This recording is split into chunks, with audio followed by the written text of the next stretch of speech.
Hello everyone, welcome to little Aadyam. So ಇವತ್ತಿನ ವಿಡಿಯೋದಲ್ಲಿ ಗಣಿತ ವಿಷಯಕ್ಕೆ ಸಂಬಂಧಪಟ್ಟಂತೆ ಶ್ರೇಣಿಗಳು ಈ ಚಾಪ್ಟರ್ ಮೇಲಿನ ಕೆಲವೊಂದಿಷ್ಟು ಇಂಪಾರ್ಟೆಂಟ್ ಆಗಿರುವಂಥ ಫಾರ್ಮುಲಾಗಳು ಹಾಗೆ ಎಲ್ಲದರ ಮೇಲೆ ಒಂದೊಂದು ಲೆಕ್ಕಗಳನ್ನು ಬ್ರೀಫಾಗಿ ರಿವೈಸ್ ಮಾಡೋಣ.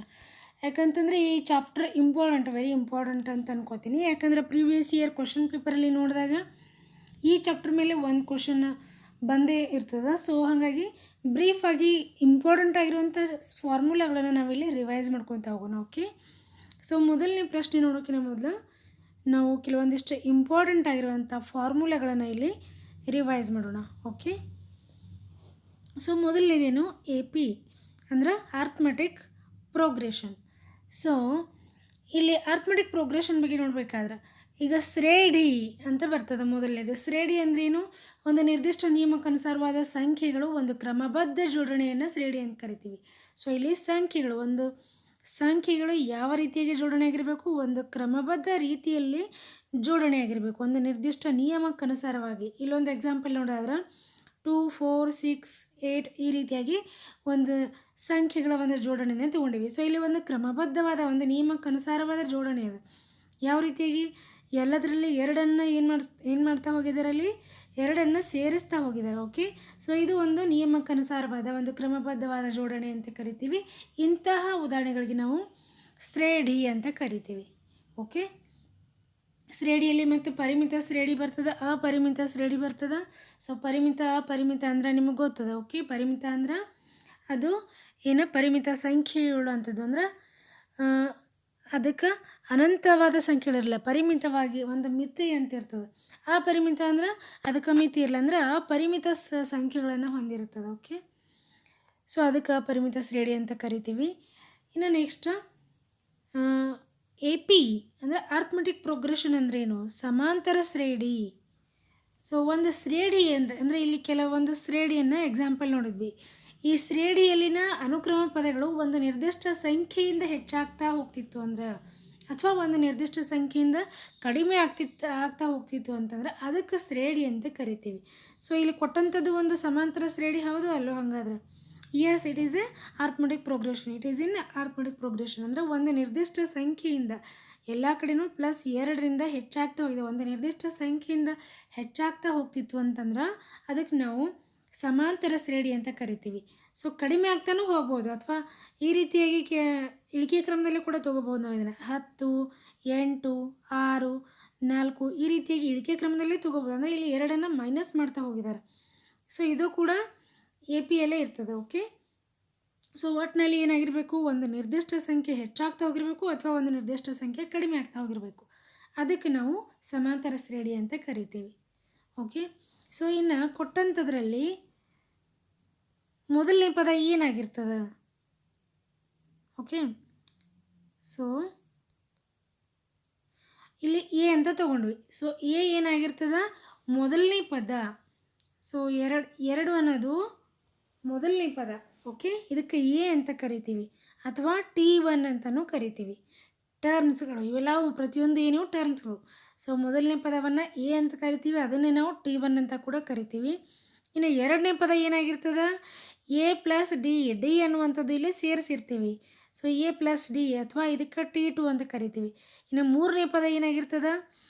A + 2D ಆಗಿರ್ತದೆ, ಅದಕ್ಕೆ T3 ಅಂತ ಕರಿತೀವಿ. ಇದೇ ರೀತಿಯಾಗಿ ಕಂಟಿನ್ಯೂ ಆಗ್ತದೆ. ಸೊ ಕೊನೆಯ ಪದ ಏನಾಗಿರ್ತದೆ? Tn = ಏನಾಗಿರ್ತದೆ? A + n - 1 × D. So ಇದು ಕೂಡ ಇಂಪಾರ್ಟೆಂಟ್ ಆಗಿರುವಂಥದ್ದು ಒಂದು ಫಾರ್ಮುಲಾ ಇದು. ಓಕೆ, ಕೊಟ್ಟಂಥ ಸಮಾಂತರ ಶ್ರೇಣಿಯಲ್ಲಿ nth ಟರ್ಮ್ ಕಂಡುಹಿಡಿಯಿರಿ ಅಂತ ಕೇಳಿದ್ರೆ, nನೇ ಪದ ಕಂಡುಹಿಡಿಯಿರಿ ಅಂತ ಕೇಳಿದ್ರೆ ಈ ಸೂತ್ರವನ್ನು ನಾವು ಉಪಯೋಗ ಮಾಡ್ತೀವಿ. ಯಾವ ಸೂತ್ರ?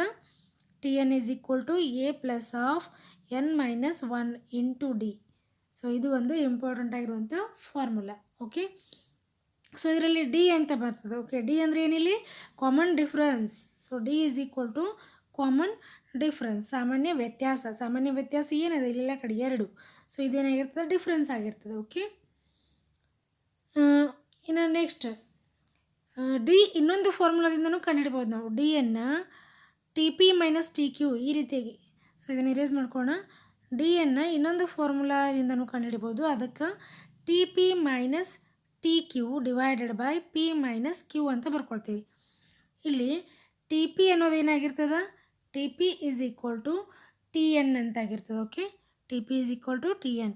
ಸೊ ಟಿ ಕ್ಯೂ ಅಂದರೆ ಏನಾಗಿರ್ತದೆ, T Q is equal to T one ಅಂದರೆ ಮೊದಲನೇ ಪದವನ್ನು ಟಿ ಕ್ಯೂ ಅಂತ ತಗೋತೀವಿ. Okay, so T one is equal to ಏನಾಗಿರ್ತದೆ, ಇದು ಎ ಆಗಿರ್ತದೆ. ಸೊ ಈ ರೀತಿಯಾಗಿಯೂ ಕೂಡ ನಾವು ಡಿಯನ್ನು ಕಂಡುಹಿಡಿಬೋದು. ಓಕೆ, ಸೊ ನೆಕ್ಸ್ಟ್ ಫಾರ್ಮುಲಾ ಯಾವ್ದು ಬರ್ತದೆ, ಮೊತ್ತ ಕಂಡುಹಿಡಿಯೋದು. ಸಮಾಂತರ ಶ್ರೇಣಿಯಲ್ಲಿನ ಮೊತ್ತ ಕಂಡುಹಿಡಿಯುವ ಸೂತ್ರ ಬರ್ತದೆ. ಸೊ ಮೊತ್ತವನ್ನು ಕಂಡುಹಿಡಿಯೋದ ಸೂತ್ರ ಏನದ, S N is equal to sum of nth term. S N is equal to N by two into bracket 2a plus of N minus 1 into D. So ಇದು ಏನಿದು ಪದಗಳ ಮೊತ್ತ ಕಂಡುಹಿಡಿಯಿರಿ ಅಂತ ಕೇಳಿದಾಗ ಈ ಫಾರ್ಮುಲಾವನ್ನು ನಾವು ಯೂಸ್ ಮಾಡ್ಕೋಬೇಕು. ಓಕೆ, ಸೊ ಇದೇ ಫಾರ್ಮುಲಾವನ್ನು ಇನ್ನೊಂದು ರೀತಿಯಾಗಿ ಕೂಡ ಬರ್ಕೊಳ್ಬೋದು ನಾವು. ಸೊ ಏನಂತ ಬರ್ಕೊಳ್ಬೋದು, ಇನ್ನೊಂದು ರೀತಿಯಲ್ಲಿ ಹೆಂಗೆ ಬರ್ಕೋಬೋದು ಅಂತಂದ್ರೆ, S N is equal to N by two into bracket A plus T N. So A plus T N ಅಂತ ಬರ್ಕೊಳ್ಬೋದು. ಟಿ ಎನ್ ಅಂದರೆ ಏನಿಲ್ಲಿ, ಟಿ ಎನ್ ಅಂದರೆ T N is equal to A plus of N minus 1 into D. So ಇಲ್ಲಿ 2a ಇದೆ, 2a ಒಳಗಿಂದು 1a ಈ formula ಒಳಗೆ ಬಂತು, ಇನ್ನೊಂದು ಎನ ಇಲ್ಲಿ ಬರ್ಕೊಂಡೀವಿ.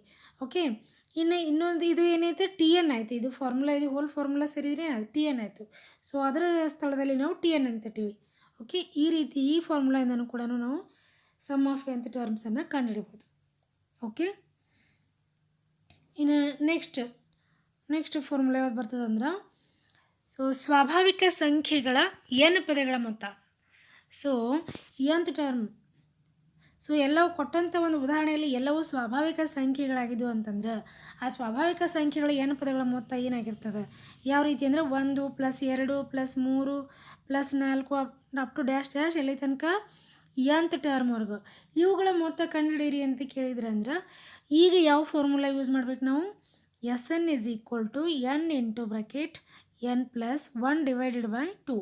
ಸೊ ಈ ಸೂತ್ರದಿಂದ ನಾವು nth ಟರ್ಮನ್ನು ಕಂಡುಹಿಡಿತೀವಿ. ಓಕೆ, ಇದು ಸಾಮಾನ್ಯವಾಗಿ ಯಾವುದೇ ಸಂಖ್ಯೆಗಳನ್ನು ಅಂದರೆ ಒಟ್ಟು ಸ್ವಾಭಾವಿಕ ಸಂಖ್ಯೆಗಳ ಮೊತ್ತ ಕೇಳಿದಾಗ. ಇನ್ನು ಇದರಲ್ಲೇ ಮತ್ತು ಕೇವಲ ಸರಿ ಸ್ವಾಭಾವಿಕ ಸಂಖ್ಯೆಗಳ ಮೊತ್ತ ಕಂಡುಹಿಡಿಯಿರಿ ಅಂತ ಕೇಳಿದ್ರಂದ್ರೆ ಸರಿ ಸ್ವಾಭಾವಿಕ ಸಂಖ್ಯೆಗಳಂದರೆ ಯಾವಿಲ್ಲಿ 2, 4, 6, 8 up to dash dash 2n. ಈ ರೀತಿಯಾಗಿ ಈ ಸಂಖ್ಯೆಗಳ ಮೊತ್ತ ಕಂಡುಹಿಡಿಯಿರಿ, ಈ ಸ್ವಾಭಾವಿಕ ಸಂಖ್ಯೆಗಳ ಮೊತ್ತ ಕಂಡುಹಿಡಿಯಿರಿ ಅಂತ ಕೇಳಿದರೆ ಅವಾಗೇನು ಬರ್ತದೆ ಸೂತ್ರ, S N is equal to N into bracket N plus 1 ಬರ್ತದೆ. ಓಕೆ, ಸೊ ಇದನ್ನೇ ಯಾವ ರೀತಿಯಾಗಿ ಬರಿಬೋದು ನಾವು, ಎನ್ ಇಂಟು ಎನ್ ಮಲ್ಟಿಪ್ಲೈ ಮಾಡಿದಾಗ N square, N into 1 N square plus N. So ಸರಿ ಸ್ವಾಭಾವಿಕ ಸಂಖ್ಯೆಗಳ ಮೊತ್ತ ಕಂಡುಹಿಡಿಯೋದಕ್ಕೆ ಈ ಸೂತ್ರವನ್ನು ಉಪಯೋಗ ಮಾಡಬೇಕು. ಅದೇ ರೀತಿಯಾಗಿ ಬೆಸ ಸ್ವಾಭಾವಿಕ ಸಂಖ್ಯೆಗಳ ಮೊತ್ತ ಕಂಡುಹಿಡಿಯಿರಿ ಅಂತ ಕೇಳಿದ್ರಂದ್ರೆ ಬೆಸ ಸ್ವಾಭಾವಿಕ ಸಂಖ್ಯೆಗಳಂದ್ರೆ 1 plus 3 plus 5 up to dash dash 2n minus 1. ಈ ರೀತಿಯಾಗಿ ಈ ಸಂಖ್ಯೆಗಳ ಸ್ವಾಭಾವಿಕ ಸಂಖ್ಯೆಗಳ ಮೊತ್ತ ಕಂಡುಹಿಡಿಯಿರಿ ಅಂತ ಕೇಳಿದ್ರೆ ಅವಾಗೇನು ಬರ್ತದೆ ಸೂತ್ರ, ಕೇವಲ N square. So N square ಅಲ್ಲಿ ಕೊಟ್ಟಂಥದ್ದು ಸಂಖ್ಯೆ ಎನ್ ಏನು ತೊಗೊಂಡಿರ್ತೀವಿ ಅದನ್ನು ಸ್ಕ್ವೇರ್ ಮಾಡಿದಾಗ ಬೆಸ ಸಂಖ್ಯೆಗಳ ಮೊತ್ತ ಸಿಗ್ತದೆ. ಓಕೆ, ಸೊ ಇವಿಷ್ಟು ನೀವು ಸಮಾಂತರ ಶ್ರೇಣಿಯ ಮೇಲೆ ಬರುವಂಥ ಇಂಪಾರ್ಟೆಂಟ್ ಆಗಿರುವಂಥ ಕೆಲವೊಂದಿಷ್ಟು ಸೂತ್ರಗಳು. ಇನ್ನೊಂದು ಏನು ಕೊನೆಯದಂದ್ರೆ ಸಮಾಂತರ ಮಾಧ್ಯ ಒಂದು ಬರ್ತದೆ. ಸಮಾಂತರ ಮಾಧ್ಯ ಅಂದ್ರೆ A M, arithmetic medium. So ಇದನ್ನು ಕಂಡುಹಿಡಿಯೋ ಸೂತ್ರ ಏನಿದೆ, A plus B divided by 2. So ಇದು ಸಮಾಂತರ ಮಾಧ್ಯ ಕಂಡುಹಿಡಿಯೋ ಸೂತ್ರ. ಓಕೆ, ಇಲ್ಲಿವರೆಗೂ ಇದೇನಾಯಿತು ಸಮಾಂತರ ಮಾಧ್ಯದ ಮೇಲೆ ಬರುವಂಥ ಫಾರ್ಮುಲಾಗಳು. ಇನ್ನು ನೆಕ್ಸ್ಟ್ ಎಚ್ ಪಿ. ಓಕೆ, ಹರಾತ್ಮಕ ಶ್ರೇಣಿ. ಸೊ ಇದರ ಫಾರ್ಮುಲಾ ಏನು ಬರ್ತದೆ, ಸೊ ಇಲ್ಲಿ ಟಿ ಎನ್ ಕಂಡುಹಿಡಿಯೋದಕ್ಕೆ ಸೂತ್ರ ಏನು ಬರ್ತದೆ ಅಂತಂದ್ರೆ, ಇನ್ನು ಸಮಾಂತರ ಶ್ರೇಣಿ ಒಳಗೆ ಏನು ಸೂತ್ರ ನೋಡಿದ್ವಿ ಅದರ ವಿಲೋಮ ಅಂದರೆ 1 ಡಿವೈಡೆಡ್ ಬೈ ತೊಗೋಬೇಕಿಲ್ಲಿ. 1 divided by A plus of N minus 1 into D ತೊಗೊಂಡ್ವಿ ಅಂತಂದರೆ ಇದು ಹರಾತ್ಮಕ ಶ್ರೇಣಿಯ n ಪದಗಳ ಮೊತ್ತವನ್ನು ಕಂಡುಹಿಡಿಯುವಂಥ ಒಂದು ಸೂತ್ರ ಆಗ್ತದೆ. ಓಕೆ, ಸೊ ಇದಕ್ಕೆ ಮೊತ್ತ ಕಂಡುಹಿಡಿಯೋ ಸೂತ್ರ ಬರೋದಿಲ್ಲ. ಇಲ್ಲಿ ಹರಾತ್ಮಕ ಶ್ರೇಣಿ ಒಳಗೆ n ಪದಗಳ ಮೊತ್ತ ಕಂಡುಹಿಡಿಯೋ ಸೂತ್ರ ಬರೋದಿಲ್ಲ. ಇನ್ನೊಂದು ಸೂತ್ರ ಏನು ಬರ್ತದೆ, ಮೀಡಿಯನ್ ಕಂಡುಹಿಡಿಯೋದು ಅಂದರೆ ಹಾರ್ಮೋನಿಕ್ ಮೀಡಿಯನ್ ಕಂಡುಹಿಡಿಯೋದು ಸೂತ್ರ ಬರ್ತದೆ ಹರಾತ್ಮಕ ಮಾಧ್ಯ. ಸೊ ಅದು ಸೂತ್ರ ಏನಿದೆ 2ab divided by A plus B. So ಈ ಸೂತ್ರದಿಂದ ನಾವು ಹರಾತ್ಮಕ ಮಾಧ್ಯವನ್ನು ಕಂಡುಹಿಡಿಬೋದು. ಓಕೆ, ಇನ್ನು ನೆಕ್ಸ್ಟ್ ಬರೋದು ಯಾವುದು G P. Okay, geometric progression ಅಂದರೆ ಗುಣೋತ್ತರ ಶ್ರೇಣಿ. ಸೊ ಗುಣೋತ್ತರ ಶ್ರೇಣಿಯಲ್ಲಿ ಎನ್ ಪದಗಳ ಎಂತ್ ಟರ್ಮ್ ಕಂಡುಹಿಡಿಯುವಂಥ ಸೂತ್ರ ಏನು ಬರ್ತದೆ, T N is equal to A into R S to N minus 1. So ಇದೇನಿದೆ ಎಂತ್ ಟರ್ಮ್ ಕಂಡುಹಿಡಿಯುವಂಥ ಸೂತ್ರ. ಓಕೆ, ಇಲ್ಲಿ ಆರ್ ಅನ್ನೋದು ಏನಾಗಿರ್ತದೆ, ಆರ್ ಅನ್ನೋದು T2 ಡಿವೈಡೆಡ್ ಬೈ T1 ಆಗಿರ್ತದೆ. ಓಕೆ, ಸೊ ಸಮಾಂತರ ಮಧ್ಯದೊಳಗೆ ನಾವು ಡಿ ಅನ್ನು ಯಾವ ರೀತಿಯಾಗಿ ಕಂಡುಹಿಡಿತಿದ್ವಿ, ಕಾಮನ್ ಡಿಫ್ರೆನ್ಸ್ ಏನದಂತ ನೋಡ್ತಿದ್ವಿ. ಅದನ್ನು ಇನ್ನೊಂದು ರೀತಿಯಲ್ಲೂ ನೋಡ್ಬೋದು, T2 ಮೈನಸ್ T1 ಅಂತ ನೋಡ್ತಿದ್ವಿ ನಾವಲ್ಲಿ. ಓಕೆ, ಇಲ್ಲಿ ಆರನ್ನು ಯಾವ ರೀತಿ ಕಂಡುಹಿಡಬೇಕು, T2 ಬೈ T1 ಮಾಡಬೇಕು. ಸೊ ನೆಕ್ಸ್ಟ್, ಸೊ ಇದು ಆರು ಕಂಡುಹಿಡಿಯೋದಾಯಿತು.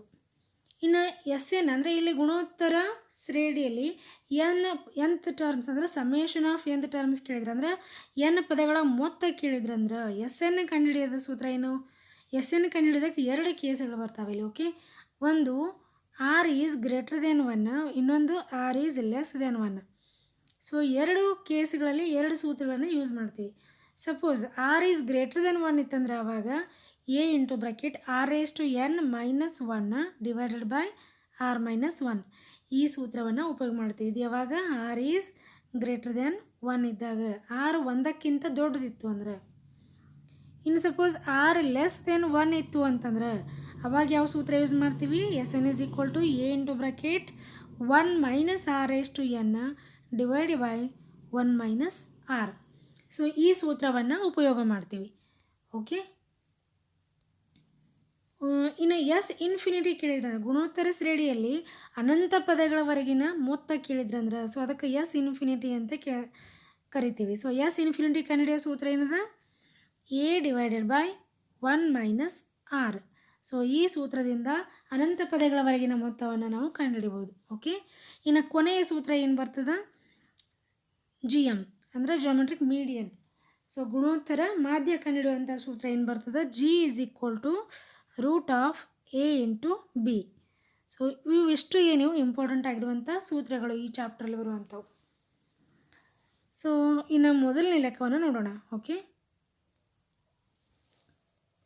ಸೊ ಇಲ್ಲಿ ಏನು ಕೇಳಿದ್ದಾರೆ ಅವರು, T N is equal to N square plus 4 ಮತ್ತು T N is equal to 200 ಆದರೆ ಎನ್ನ ಬೆಲೆಯನ್ನು ಕಂಡುಹಿಡಿಯಿರಿ ಅಂತ ಕೇಳಿದ್ದಾರೆ. Okay, so T N is equal to N square plus 4.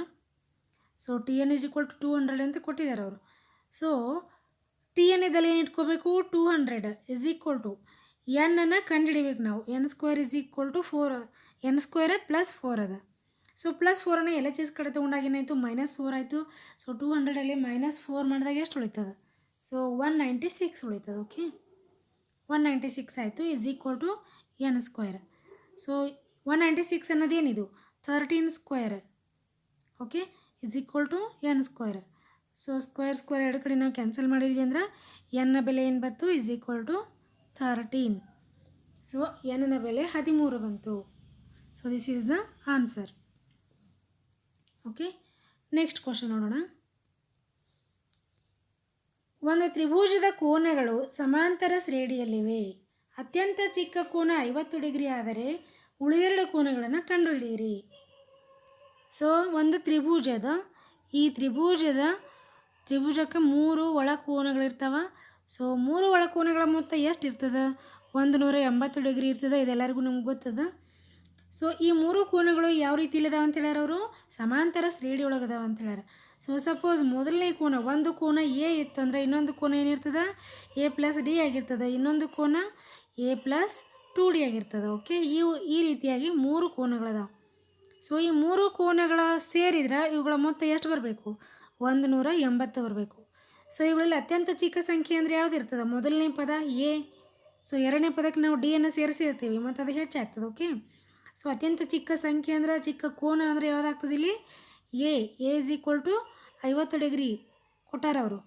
Okay, so ಈಗ ಎ ಇದ್ದಲ್ಲೆಲ್ಲ ಏನು ಮಾಡಬೇಕು, 50ಅನ್ನು ಸಬ್ಸ್ಟಿಟ್ಯೂಟ್ ಮಾಡಬೇಕು. 50 + 50 plus D plus 50 plus 2D is equal to 180. So ಇದು 1D ಅದ, ಇಲ್ಲಿ 2D ಅದ. 2 ಸೇರಿದರೆ ಎಷ್ಟಾಯಿತು, 3D ಈಸ್ ಈಕ್ವಲ್ ಟು 180. 50 50 50 ಅಂದ್ರೆ 3 ಸೇರಿ 150. So 3D is equal to ಎಷ್ಟಾಯಿತು? 30 ಆಯಿತು. So D is equal to ಎಷ್ಟಾಯಿತು? D is equal to 10 degree ಆಯಿತು. Okay, so D is equal to 10 degree ಆದ್ರೆ ಸೊ ನೆಕ್ಸ್ಟ್ ಎ ಅಂತೂ 50 ಡಿಗ್ರಿ ಕೊಟ್ಟಿದ್ದಾರೆ ಅವರು. ಮತ್ತು ಏನು ಕಂಡುಹಿಡಿಬೇಕು ನಾವೀಗ? ಎ ಪ್ಲಸ್ ಡಿ ಕಂಡುಹಿಡಿಬೇಕು. A plus D is equal to ಎಷ್ಟು ಬಂತು? ಎ ಅಂದರೆ 50, ಡಿ ಅಂದರೆ 10. ಎ ಪ್ಲಸ್ ಡಿ 60 ಡಿಗ್ರಿ ಬಂತು. ಎ ಪ್ಲಸ್ ಟು ಡಿ ಎಷ್ಟು ಬಂತು? 60 ಪ್ಲಸ್ 10 70 ಡಿಗ್ರಿ ಬಂತು. ಸೊ ಎ ಅಂದರೆ 50, ಎ ಪ್ಲಸ್ ಡಿ ಅಂದರೆ 60, ಎ ಪ್ಲಸ್ ಟು ಡಿ ಅಂದರೆ 70. ಸೊ 3 ಕೋನಗಳನ್ನು ಕಂಡುಹಿಡಿಯೋದಕ್ಕೆ ಕೇಳಿದರು. This is the answer. Okay, next question. ಸಮಾಂತರ ಶ್ರೇಣಿ 5, 8, 11, 14 ಇವು ಡ್ಯಾಶ್ ಇವುಗಳ ಮೊದಲ 15 ಪದಗಳ ಮೊತ್ತವನ್ನು ಕಂಡುಹಿಡಿಯಿರಿ ಅಂತ ಕೇಳಿದ್ದಾರೆ. ಸೊ ಮೊದಲ 15 ಪದಗಳ ಮೊತ್ತ ಕಂಡುಹಿಡಿಬೇಕು. ಸೊ ಮೊತ್ತ ಅಂತಂದರೆ ಇಲ್ಲಿ ಕೊಟ್ಟಂಥದ್ದು ಸಮಾಂತರ ಶ್ರೇಣಿಯದ ಮೊತ್ತ ಕಂಡುಹಿಡಿಯೋ ಸೂತ್ರ ಏನದು? ಸಮಾಂತರ ಶ್ರೇಣಿಯಲ್ಲಿ N is equal to n/2 into bracket of 2a plus of n minus 1 into D. Okay, ಇಲ್ಲಿ ಏನೇನು ಕೊಟ್ಟಿದ್ದಾರೆ ಅವರು? ಎ ಕೊಟ್ಟಿದ್ದಾರೆ. ಎ ಅಂದರೆ ಎಷ್ಟು? 5. ಸೊ ಎ ಅಂದರೆ 5 ಬಂತು. ಡಿಫ್ರೆನ್ಸ್ ಎಷ್ಟು ಬರ್ತದೆ? 5 3 8, 8 3 11, 11 3 14. ಸೊ ಡಿಫ್ರೆನ್ಸ್ ಎಷ್ಟು? Common difference 3. ಅಥವಾ T2 ಮೈನಸ್ T1 ಮಾಡಿದರೂ 3 ಬರ್ತದೆ. 8 ಮೈನಸ್ 5 ಅಂದರೆ 3.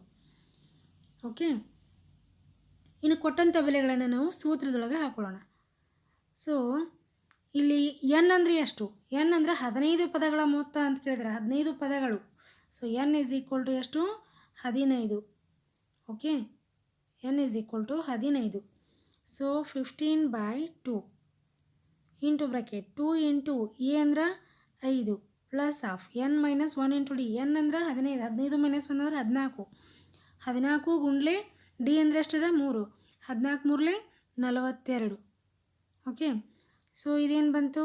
15/2 into so 2 5 10, 42 plus 10 52. So 2 1 2 2 4, 2 6 12. So ಎಷ್ಟು ಬಂತು? S N is equal to 15 ಗುಂಡ್ಲೆ 26. ಸೊ 15 ಗುಂಡ್ಲೆ 26 ಗುಣಿಸಾಗ ಎಷ್ಟು ಬರ್ತದೆ? ಇದು 390 ಬರ್ತದೆ. ಓಕೆ, ಸೊ ಎಸ್ ಎನ್ ಎಷ್ಟು ಬಂತು? 390 ಬಂತು. This is the answer. Okay, so 15 ಪದಗಳ ಮೊತ್ತ ಕಂಡುಹಿಡಿಯೋದಕ್ಕೆ ಕೇಳಿದ್ರು ಅವರು. ಎಸ್ ಎನ್ 390 ಬಂತು. ಸೊ ನೆಕ್ಸ್ಟ್ ಕ್ವಶನ್ ನೋಡೋಣ. 6ರಿಂದ ನಿಶೇಷವಾಗಿ ಭಾಗವಾಗುವ 200 ಮತ್ತು 300ರ ನಡುವಿನ ಎಲ್ಲ ಸ್ವಾಭಾವಿಕ ಸಂಖ್ಯೆಗಳ ಮೊತ್ತವನ್ನು ಕಂಡುಹಿಡಿಯಿರಿ ಅಂತ ಕೇಳಿದ್ದಾರೆ ಅವರು. ಸೊ 200ರಿಂದ 300 ನಡುವಿರುವಂಥ 6ರಿಂದ ಭಾಗವಾಗುವಂಥ ಸಂಖ್ಯೆಗಳು. ಸೊ 200ರಿಂದ ಮೊದಲನೇ ಸಂಖ್ಯೆ ಯಾವುದು ಬರ್ತದೆ ನೋಡ್ಬೋದು ನಾವು. ಸೊ 201, 202, 203 ಈ ರೀತಿಯಾಗಿ ಸಂಖ್ಯೆಗಳನ್ನು ನೋಡ್ಕೊತಿದ್ದಾಗ ಸೊ 203ರವರೆಗೆ 6ರಿಂದ ಭಾಗವಾಗೋದಿಲ್ಲ. ಸೊ ಮೊದಲನೇ ಪದ ಏನು ಬರ್ತದೆ ಇಲ್ಲಿ? 6ರಿಂದ ಭಾಗವಾಗುವಂಥದ್ದು 204 ಬರ್ತದೆ. ಓಕೆ, ಸೊ 6 3 18, 2 ಉಳಿತು 24 ಆಯಿತು, 6 4 24. ಅಂದರೆ 6ರಿಂದ ಭಾಗವಾಗುವಂಥದ್ದು 200ರ ಮೇಲಿರೋ ಸಂಖ್ಯೆ ಮೊದಲನೇ ಸಂಖ್ಯೆ 204 ಆಯಿತು. ಸೊ ನೆಕ್ಸ್ಟ್ ಸಂಖ್ಯೆ ಯಾವ್ದು ಬರ್ತದೆ? 210. 6ನ್ನು ಕೂಡಿಸಿದ್ರೆ 210 ಬಂತು. ಅಪ್ ಟು ಡ್ಯಾಶ್ ಇಲ್ಲಿ ತನಕ ಬರ್ತದೆ. ಸೊ ಕೊನೆಯ 300ರ ಒಳಗಿನ ಕೊನೆಯ ಸಂಖ್ಯೆ ಯಾವ್ದು ಬರ್ತದೆ? 6ರಿಂದ ಭಾಗವಾಗುವಂಥದ್ದು. ಸೊ 299 ಬರೋದಿಲ್ಲ, 298, 97, 96 ಈ ರೀತಿಯಾಗಿ ನೋಡ್ಕೊತ ಬಂದಾಗ ಸೊ ಕೊನೆಯ ಸಂಖ್ಯೆ ಡಿವೈಡ್ ಆಗುವಂಥದ್ದು 294 ಬರ್ತದೆ. ಓಕೆ, ಸೊ ಈಗೇನು ಕಂಡುಹಿಡಿಬೇಕು ನಾವು? ಎ ಅಂದರೆ ಏನಿಲ್ಲಿ? ಎ ಅಂದರೆ 204 ಆಯಿತು. ಓಕೆ, ಡಿಫ್ರೆನ್ಸ್ ಡಿ ಎಷ್ಟಾಗ್ತದೆ? 6 ಆಯಿತು. ಸೊ ಟಿ ಎನ್ ಇದು ಕೊನೆಯ ಸಂಖ್ಯೆ ಗೊತ್ತಾಯ್ತು ನಮಗೆ. ಇಲ್ಲಿ ಕೊನೆಯ ಸಂಖ್ಯೆ ಎಷ್ಟದ? 294 ಆಯಿತು. ಸೊ ಇಲ್ಲಿ ಎನ್ನ ಗೊತ್ತಿಲ್ಲ ನಮಗೆ. ಎನ್ನ ಬೆಲೆಯನ್ನು ನಾವಿಲ್ಲಿ ಕಂಡುಹಿಡಿಬೇಕಾಗ್ತದೆ. ಓಕೆ, ಸೊ ಎನ್ನ ಬೆಲೆ ಕಂಡುಹಿಡಿತದೆ. ಯಾವ ರೀತಿ ಕಂಡುಹಿಡಿತೀರಿ? T N is equal to A plus of N minus 1 into D. ಈ ಸೂತ್ರದಿಂದ ನಾವು ಎನ್ ಬೆಲೆಯನ್ನು ಕಂಡುಹಿಡ್ಬೋದು. T N ಎಷ್ಟದ? 294 ಅಂತ ಕೊಟ್ಟಿದ್ದಾರೆ. ಎ ಎಷ್ಟದ? 204 plus of N minus 1. N ಅಂತೂ ಗೊತ್ತಿಲ್ಲ. ಡಿ ಎಷ್ಟದ? 6. ಸೊ ಡಿ ಅಂದರೆ 6 ಅದ. ಸೊ ಇಲ್ಲಿ ಸಪೋಸ್ 6 ಇಟ್ಕೊಂಡ್ವಿ ಅಂತಂದರೆ 6ಇಂದ ಈ ಬ್ರಕೆಟಲ್ಲಿ ಇರೋದಕ್ಕೆ ಮಲ್ಟಿಪ್ಲೈ ಮಾಡ್ತೀವಿ. So 6 into N 6n minus 6 into 1 6. Okay, ಈಗ ಮೈನಸ್ ಮಾಡಬೇಕು. ಓಕೆ, 204ಅಲ್ಲಿ ಮೈನಸ್ 6 ಮಾಡಬೇಕು. -6 ಮಾಡಿ ಬಂದಂಥದ್ದನ್ನು ಮತ್ತು 294 ಮೈನಸ್ ಮಾಡಬೇಕು. ಸೊ 204 6 ಮೈನಸ್ ಮಾಡಿದ್ವಿ ಅಂತಂದರೆ ಎಷ್ಟು ಬಂತು? 198 ಬಂತು. ಸೊ 294 ಮತ್ತೆ 198 ಮೈನಸ್ ಮಾಡಿದ್ವಿ ಅಂತಂದ್ರೆ =6 ಉಳಿತು. ಸೊ 6n =294 ಮೈನಸ್ 198 ಮಾಡಿದರೆ ಅವಾಗ ಎಷ್ಟು ಉಳಿತದ? 96 ಉಳಿತು. ಸೊ n ಎಷ್ಟು ಬಂತು? ಸೊ 6 1 6 6 6 36. ಸೊ n =16 ಬಂತು. ಸೊ ಈಗ ನಮಗೆ ಏನನ್ನ ಬೆಲೆ ಸಿಕ್ತು. ನಾವು ಏನು ಕಂಡುಹಿಡಿಬೇಕು? ಸ್ವಾಭಾವಿಕ ಸಂಖ್ಯೆಗಳ ಮೊತ್ತ ಕಂಡುಹಿಡಿಬೇಕಾಗಿದೆ. ಓಕೆ, ನಾನು ಇದನ್ನು ಇರೇಸ್ ಮಾಡ್ಕೊಳ್ತಾ ಇದ್ದೀನಿ. ಸೊ Sn ಈಗ ಫಾರ್ಮುಲಾ ಏನು ತೊಗೋಬೇಕು? Sn n/2 into bracket 2a plus of n minus 1 into D, ಅಥವಾ ಇನ್ನೊಂದು ಸೂತ್ರವನ್ನು ಬಳಸಿನೂ ಮಾಡ್ಬೋದು. Sn n/2 into bracket of a plus Tn ಅನ್ನು ಕೂಡ ತೊಗೋಬೋದು ನಾವೀಗಿಲ್ಲಿ. ಯಾಕಂದರೆ ನಮಗೆ Tn ಗೊತ್ತದ 294 ಅಲ್ಲ, ಕೊನೆಯ ಸಂಖ್ಯೆ ಏನಾಗಿತ್ತು? 294 ಆಗಿತ್ತು. ಸೊ n ಅಂದರೆ ಎಷ್ಟು ಬಂದಿತ್ತು? n ಬೆಲೆ 16. So divided by 2. ಎ ಎಷ್ಟು ಇತ್ತು? 204 ಪ್ಲಸ್ Tn ಅಂದ್ರೆ 294 ಬಂದಿತ್ತು. ಓಕೆ, 16/2 ಅಂದರೆ ಎಷ್ಟು? 2 8 16. So 8 ಗುಣಲೆ 204 plus 294. ಸೊ 2 ಕೂಡಿದ್ರೆ ಎಷ್ಟು ಬಂತು? 498 ಬಂತು. ಸೊ ಇವುಗಳನ್ನು ಗುಣಿಸಿದಾಗ ಎಷ್ಟು ಬರ್ತದೆ? ಸೊ ನೀವು ಗುಣಿಸ್ರಿ. ಸೊ 3984 ಬರ್ತದೆ. ಸೊ ಗುಣಿಸಿದಾಗ ಇದರ ಉತ್ತರ ಎಷ್ಟು ಬರ್ತದೆ? 3984. ಸೊ ಇದೇನಿದು? Sn. ಓಕೆ, 200 ಮತ್ತು 300 ನಡುವಿನ ಎಲ್ಲ ಸ್ವಾಭಾವಿಕ ಸಂಖ್ಯೆಗಳ ಮೊತ್ತ 3984 ಬಂತು. This is the answer. Okay, so next question ನೋಡೋಣ. ಒಂದು ಗುಣೋತ್ತರ ಶ್ರೇಣಿಯನ್ನು ಕೊಟ್ಟಿದ್ದಾರೆ ಅವರು. 729 243 81 ಅಪ್ ಟು T7 ಕಂಡುಹಿಡಿಯಿರಿ ಅಂತ ಕೇಳಿದ್ದಾರೆ ಅವರು. ಏನು ಕಂಡುಹಿಡಿಬೇಕು ನಾವಿಲ್ಲಿ? T7 ಕಂಡುಹಿಡಿಬೇಕು. ಸೊ ಇಲ್ಲಿ ಏನೇನು ಕೊಟ್ಟಿದ್ದಾರೆ ಸಂಖ್ಯೆಗಳು, ಕೊಟ್ಟಂಥ ಸಂಖ್ಯೆಗಳನ್ನ ಮೊದಲು ಬರ್ಕೊಳ್ಳೋಣ. ಸೊ ಮೊದಲನೇ ಪದ a = 729. ಓಕೆ, ಸೊ ಗುಣೋತ್ತರ ಶ್ರೇಣಿ ಅಂದಾಗ ನಾವಿಲ್ಲಿ ಏನು ಕಂಡುಹಿಡಿಬೇಕು? R ಕಂಡುಹಿಡಿಬೇಕು. So R T2 divided by T1. T2/T1 ಅಂದರೆ 243 ಡಿವೈಡೆಡ್ ಬೈ 729. ಸೊ ಇದನ್ನು ಡಿವೈಡ್ ಮಾಡಿದಾಗ ಎಷ್ಟು ಬರ್ತದೆ? 1/3 ಬರ್ತದೆ. ಓಕೆ, R ಎಷ್ಟು ಬಂತು? 1/3 ಬಂತು. ಸೊ ಈಗ T7 ಕಂಡುಹಿಡಿಬೇಕು ನಾವು. T7 AR 6 ಬರ್ತದೆ. ಓಕೆ, ಯಾಕಂದರೆ AR n-1 ಇರ್ತದೆ. n ಅಂದರೆ 7 ಅದ, 7 - 1 ಅಂದರೆ 6 ಬರ್ತದೆ. ಸೊ ಏನ ಬೆಲೆ ಎಷ್ಟದ? 729 ಅದ ಇಂಟು R ಅಂದರೆ ಎಷ್ಟು ಬಂದಿತ್ತು ಇಲ್ಲಿ? 1/3. So 1/3 to the power 6. So ಇದನ್ನು 1/3 ಟು ದಿ ಪವರ್ 6 ಇದನ್ನು ಮಲ್ಟಿಪ್ಲೈ ಮಾಡಿದಾಗ ಎಷ್ಟು ಬರ್ತದೆ? 729 ಇಂಟು 1 ಡಿವೈಡೆಡ್ ಬೈ ಅದು ಕೂಡ 729 ಬರ್ತದೆ.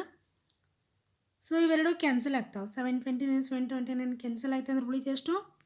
ಕೇವಲ 1 ಉಳಿತದೆ. ಸೊ T7 ಬೆಲೆ ಎಷ್ಟಾಯಿತು? 1 ಆಯಿತು. Okay, this is the answer. Next question ನೋಡೋಣ. 2 + 4 + 8 ಅಪ್ ಟು ಶ್ರೇಣಿಯ ಎಷ್ಟು ಪದಗಳ ಮೊತ್ತ 1022 ಆಗ್ತದೆ ಅಂತ ಕೇಳಿದ್ದಾರೆ ಅವರು. ಅಂದರೆ ಎಷ್ಟು ಪದಗಳ ಅಂದರೆ ಏನು ಕಂಡುಹಿಡಿಬೇಕು ನಾವಿಲ್ಲಿ? n ಕಂಡುಹಿಡಿಬೇಕು. ಸೊ ಎಷ್ಟು ಪದಗಳು ಅಂತ ಕೇಳ್ಯಾರ. ಪದಗಳು ಎಷ್ಟು ಅಂತ ಕಂಡುಹಿಡಿಬೇಕಂದ್ರೆ n ಕಂಡುಹಿಡಿಬೇಕು. ಸೊ ಮತ್ತೇನು ಕೊಟ್ಟಿದ್ದಾರೆ ಇದರಲ್ಲಿ? ಏನ ಬೆಲೆ 2 ಅದ. ಓಕೆ, ಸೊ ಇದು ಯಾವ ಒಂದು ಶ್ರೇಣಿ ಆಗ್ತದೆ? ಗುಣೋತ್ತರ ಶ್ರೇಣಿ ಅಥವಾ ಸಮಾಂತರ ಶ್ರೇಣಿ? ಯಾವ ಶ್ರೇಣಿ ಇದು? ಸೊ 2 + 2 ಅಂದರೆ 4, 4 + 2 ಆಗಿತ್ತು ಅಂದರೆ 6 ಆಗ್ತಿತ್ತು. ಬಟ್ ಇಲ್ಲಿ 8 ಅದ. 2 4, 4 2 8 ಅಂದರೆ ಇಲ್ಲಿ ಗುಣಿಸಿದ್ದಾರೆ. ಸೊ ಇದು ಗುಣೋತ್ತರ ಶ್ರೇಣಿ.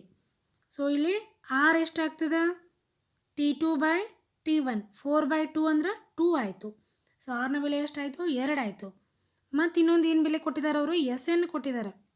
ಅಂದರೆ ಪದಗಳ ಮೊತ್ತ 1022 ಅಂತ ಕೊಟ್ಟಿದ್ದಾರೆ ಅವರು. ಸೊ ಅದು Sn ಆಗಿರ್ತದೆ. Sn = 1022. ಏನು ಕಂಡುಹಿಡಿಬೇಕು ನಾವೀಗ?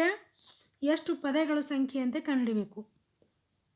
ಸೊ ಇಲ್ಲಿ Sn ಸೂತ್ರ ಬಳಸಿನೇ ನಾವು ಇಲ್ಲಿ ಕಂಡುಹಿಡಿಬೇಕಾಗ್ತದೆ. ಯಾಕಂದರೆ Sn ಕೊಟ್ಟಿದ್ದಾರೆ.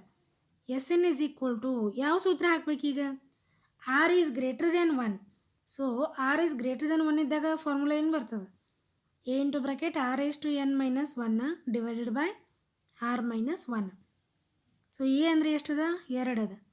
ಆರ್ ಅಂದರೆ ಎಷ್ಟದ ಇಲ್ಲಿ? 2 ಅದ.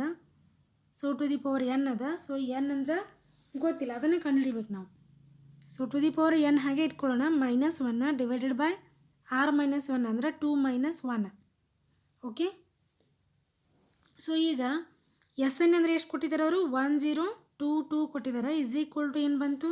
ಸೊ ಇದು 2 ಮೈನಸ್ 1 ಅಂದರೆ 1 ಉಳೀತು. 1 ಈಸ್ ಈ ಕಡೆ ಬಂದರೆ ಮಲ್ಟಿಪ್ಲೈ ಮಾಡಿದ್ರೆ ಅಷ್ಟೇ ಬರ್ತದೆ.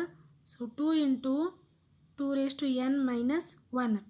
ಸೊ ಈ 2ಅನ್ನು ಮತ್ತೆ ನಾವು ಎಲ್ ಎಚ್ ಎಸ್ ಕಡೆ ತೊಗೊಂಡಾಗ ಏನಾಗ್ತದೆ? ಡಿವೈಡ್ ಆಗ್ತದೆ. ಸೊ ಇದು ಎಷ್ಟು ಬಂತು? ಡಿವೈಡ್ ಮಾಡಿದರೆ 2 5 10 2 1 2 1 ಅಂದರೆ 511 ಬಂತು. Is equal to 2 raise to N minus 1 ಉಳೀತು.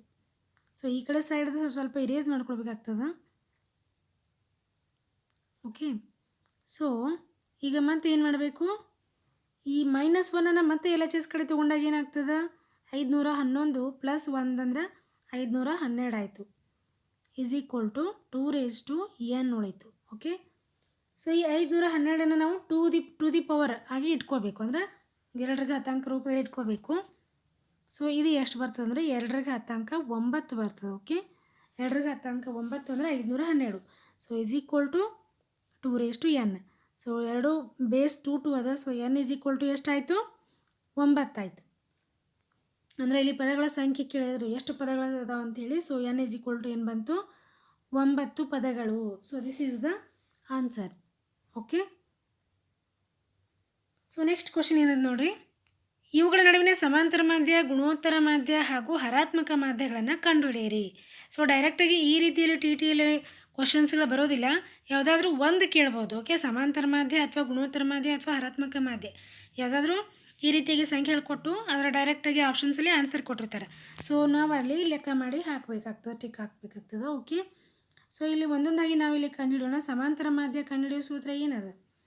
ಸೊ ಸಮಾಂತರ ಮಾಧ್ಯ ಅಂದರೆ arithmetic medium. A M is equal to ಏನಿತ್ತು ಸೂತ್ರವನ್ನು? A M is equal to A plus B by 2 ಇತ್ತು. ಸೊ ಎ ಅಂದ್ರೆ 12, ಬಿ ಅಂದ್ರೆ 30. ಸೊ 12 ಪ್ಲಸ್ 30 ಸೊ ಭಾಗಲೇ 2 ಇಸ್ ಈಕ್ವಲ್ ಟು, ಸೊ 30 12 ಕೂಡಿದ್ರೆ 42. ಸೊ 42 ಭಾಗಲೇ 2 ಅಂದ್ರೆ 21 ಬಂತು. ಓಕೆ. ಸೊ ಎ ಎಮ್ 21 ಆಯಿತು. ಇನ್ನು ನೆಕ್ಸ್ಟ್ ಏನು ಕಂಡುಹಿಡಿಬೇಕು? H P. So H M ಅಂದ್ರೆ ಹರಾತ್ಮಕ ಮಾಧ್ಯ. ಹರಾತ್ಮಕ ಮಾಧ್ಯ ಕಂಡುಹಿಡಿಯೋ ಸೂತ್ರ ಏನದ?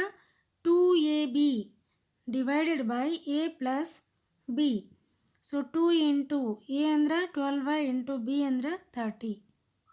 ಸೊ ಮಲ್ಟಿಪ್ಲೈ ಮಾಡಬೇಕಿಲ್ಲಿ. A plus B 12 plus 30. So ಇದು ಎಷ್ಟು ಬರ್ತದೆ? ಸೊ ಯಾವ್ಯಾವ ಕ್ಯಾನ್ಸಲ್ ಆಗ್ತಾವೆ ಅವುಗಳನ್ನು ನಾವಿಲ್ಲಿ ಕ್ಯಾನ್ಸಲ್ ಮಾಡ್ಕೋಬೋದು. ಓಕೆ. ಸೊ ಮೊದಲು ಏನು ಮಾಡೋಣ? 2 ಗುಂಡ್ಲೆ 12 ಗುಂಡ್ಲೆ ಸ್ವಲ್ಪ ಇರೇಸ್ ಮಾಡ್ಕೊಳ್ತೀನಿ ಈ ಕಡೆಯಿಂದ. 2 ಗುಂಡ್ಲೆ 12 ಗುಂಡ್ಲೆ 30. ಸೊ ಡಿವೈಡೆಡ್ ಬೈ 30 ಪ್ಲಸ್ 12 ಅಂದರೆ 42 ಆಯಿತು. ಓಕೆ. ಸೊ ಈ 42ಕ್ಕೆ ಮೇಲಿಂದ ಯಾವುದು ಕ್ಯಾನ್ಸಲ್ ಆಗ್ತದೆ? 2 ಒಂದಲೇ 2 2 4 2 1 2. ಸೊ ಮತ್ತು ಯಾವುದು ಕ್ಯಾನ್ಸಲ್ ಆಗ್ತದೆ ಇಲ್ಲಿ? 3 7 21 3 10 30. ಓಕೆ. ಸೊ ಮೇಲೆ ಎಷ್ಟು ಉಳಿತು? 12 10 120 ಉಳಿತು. ಸೊ 10 12 ಉಳಿದು. ಸೊ 12 10 120 ಡಿವೈಡೆಡ್ ಬೈ 7 ಉಳಿತು. Okay. This is the answer. So ಇದು ಹರಾತ್ಮಕ ಮಾಧ್ಯ ಬಂತು. ಇನ್ನೊಂದು ಏನು ಕಂಡುಹಿಡಬೇಕು? ಗುಣೋತ್ತರ ಮಾಧ್ಯವನ್ನು ನಾವು ಕಂಡುಹಿಡಬೇಕು. ಸೊ ಗುಣೋತ್ತರ ಮಾಧ್ಯ G is equal to root A into B ಇತ್ತು. So root of 12 into 30. So ಇವೆರಡನ್ನು ಏನು ಮಾಡಬೇಕು? ಗುಣಿಸಬೇಕು. ಓಕೆ. ಗುಣಿಸಬೇಕು. ಗುಣಿಸಿಂದ ಆದ ನಂತರ ಅದರ ವರ್ಗಮೂಲವನ್ನು ಹೊರಗೆ ತೊಗೋಬೇಕು. ಅಥವಾ ಇನ್ನೊಂದು ಈ ರೀತಿಯಾಗಿಯೂ ಮಾಡ್ಕೊಳ್ಬೋದು. ಓಕೆ. ರೂಟ್ ಆಫ್ 12ಅನ್ನು 4 ಮೂರಲೆ 12 ಅಂತ ಬರ್ಕೋಬೋದು. ಸೊ 4 ಮೂರಲೆ 12. ಸೊ 30ಅನ್ನು ಯಾವ ರೀತಿಯಾಗಿ ಬರ್ಕೊಳ್ಬೋದು? 3 10 30. ಓಕೆ. 3 10 30. ಓಕೆ. ಇನ್ನು ಇದರೊಳಗೆ ಯಾವ ಹೊರಗೆ ಬರ್ತಾವೆ? ಔಟ್ಸೈಡ್ ಯಾವ ಬರ್ತಾವೆ? ರೂಟ್ ಒಳಗಿಂದ. ಸೊ 4 ಇದ್ದದ್ದು ಏನಾಗ್ತದೆ, ಔಟ್ಸೈಡ್ ಬಂದರೆ 2 ಆಗ್ತದೆ. ಸೊ ಇಲ್ಲಿ 3 ಗುಂಡ್ಲೆ 3 ಅಂದರೆ 9 ಆಯಿತು. 9ರ ವರ್ಗಮೂಲ 3. ಸೊ ಅದು ಕೂಡ ಹೊರಗಡೆ ಬರ್ತದೆ, 3 ಕೂಡ ಹೊರಗಡೆ ಬರ್ತದೆ. ಉಳಿತೀನಿ ಬ್ರಾಕೆಟ್ ರೂಟಲ್ಲಿ 10 ಉಳಿತು. ಅಂದರೆ ಎಷ್ಟಾಯ್ತು ಇದ್ರ ಆನ್ಸರ್? 2 3 6 ರೂಟ್ 10 ಆಯಿತು. Okay, this is the final answer. So ಈ ರೀತಿಯಾಗಿ ನಾವು 3 ಮಾಧ್ಯಗಳನ್ನು ಕಂಡುಹಿಡಿಬೋದು. ಸೊ ಸೂತ್ರಗಳು ಅಂದರೆ ಫಾರ್ಮುಲಾಗಳು ನೆನಪಿದ್ವು ಅಂತಂದ್ರೆ ಯಾವುದೇ ಲೆಕ್ಕ ಕೊಟ್ಟರು ಮಾಡ್ಬೋದು. ಸೊ ಹಾಗಾಗಿ ನಾನು ಇಲ್ಲಿ ಫಾರ್ಮುಲಾಗಳ ಮೇಲೆ ಬರುವಂಥವು ಎಲ್ಲದ್ರ ಮೇಲೇನು ಅಂದರೆ ಸಮಾಂತರ ಮಾಧ್ಯ, ಗುಣೋತ್ತರ ಮಾಧ್ಯ ಮತ್ತು ಹರಾತ್ಮಕ ಮಾಧ್ಯ, ಹಾಗೆ ಅವುಗಳ ಶ್ರೇಣಿಗಳ ಮೇಲೆ ಎಲ್ಲದ್ರ ಮೇಲೂ ಒಂದೊಂದು ಲೆಕ್ಕ ಮಾಡಿದ್ದೀನಿ. ಓಕೆ, ಸೊ ಈ ವಿಡಿಯೋ ನಮಗೆ ಹೆಲ್ಪ್ಫುಲ್ ಆಗಿದೆ ಅಂತ ಅಂದ್ಕೊಂಡಿದ್ದೀನಿ. ಸೊ ದಯವಿಟ್ಟು ಹೆಲ್ಪ್ಫುಲ್ ಆಗ್ತಿತ್ತು ಅಂತಂದರೆ ಒಂದು ಲೈಕ್ ಮಾಡಿ, ಹಾಗೆ ನಿಮ್ಮ ಫ್ರೆಂಡ್ಸಿಗೂ ಕೂಡ ಶೇರ್ ಮಾಡಿ. ದಯವಿಟ್ಟು ಈ ವಿಡಿಯೋ ಬಗ್ಗೆ ಕಾಮೆಂಟ್ ಮಾಡಿ, ಸೊ ಮರಿಬೇಡಿ. ಓಕೆ, ಚಾನಲನ್ನು ಫಸ್ಟ್ ಟೈಮ್ ನೋಡ್ತಾ ಇದ್ದೀರಾ ಅಂತಂದರೆ ಸಬ್ಸ್ಕ್ರೈಬ್ ಮಾಡ್ಕೊಳ್ಳಿ, ಹಾಗೆ ನೋಟಿಫಿಕೇಷನ್ಗಾಗಿ ಬೆಲ್ ಐಕಾನನ್ನು ಕೂಡ ಪ್ರೆಸ್ ಮಾಡಿ. Thank you.